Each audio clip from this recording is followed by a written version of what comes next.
Ukraine's president has made a surprise appearance at a packed rally in Lithuania's capital as world leaders gather for the NATO Summit.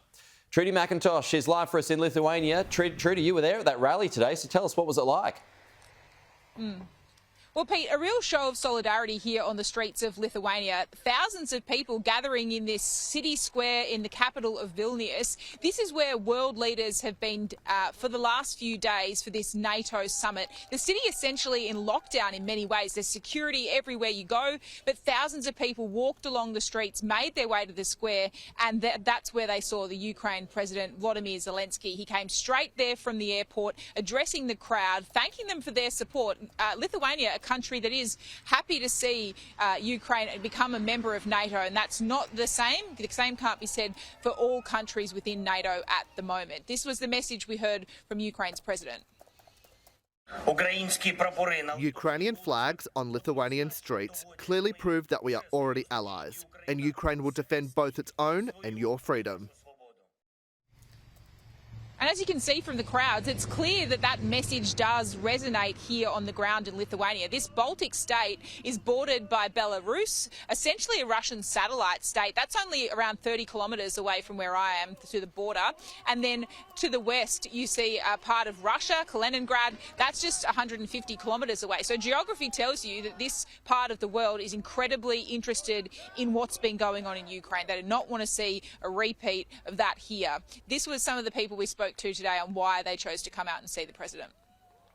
I came here to support Ukraine with all that I can. To support, to see my president, to advocate for Ukraine going into NATO, hoping to get there as soon as possible. To support Ukraine joining NATO, first of all. Second of all, to be together with my nation. Now it's even more important in order to get the peace in Europe and more peace in the world. I expected this because like everybody in Lithuania supports Ukraine. We love Zelensky, we love Ukraine, we wish him all the best, and our children wish them too. This issue of Ukrainian membership to NATO has dominated this summit.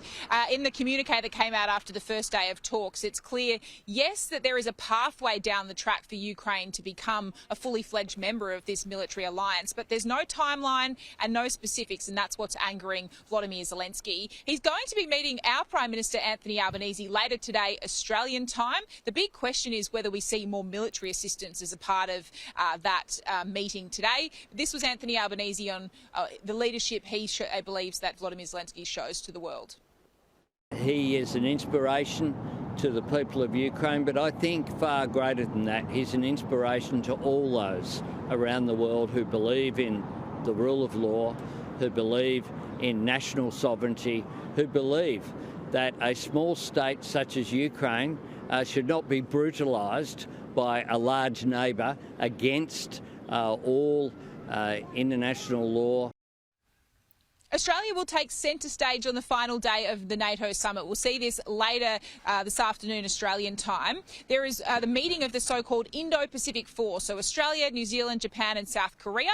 They'll not only be meeting together here, they'll then present in front of all of the world leaders who are gathered here in Vilnius. So a big opportunity for the Prime Minister on the world stage later today, Pete. OK, Trudy McIntosh with the latest from Vilnius. Thanks, Trudy.